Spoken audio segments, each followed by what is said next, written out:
திருச்சிற்றம்பலம். சிவபுராணத்தில் இன்று 60ஆம் வரி முதற்கொண்டு 65ஆம் வரி வரையிலான பொருள் விளக்கத்தை அறிவோமா?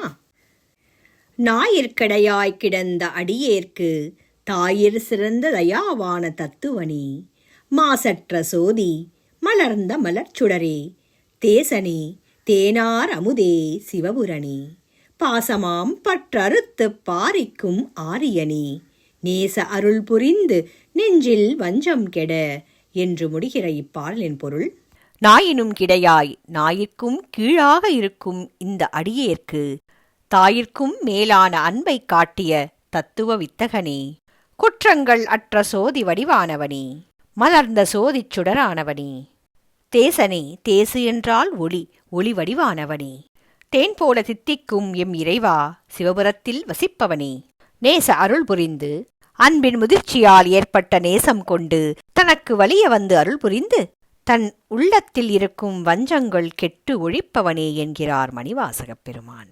மீண்டும் சந்திப்போம்.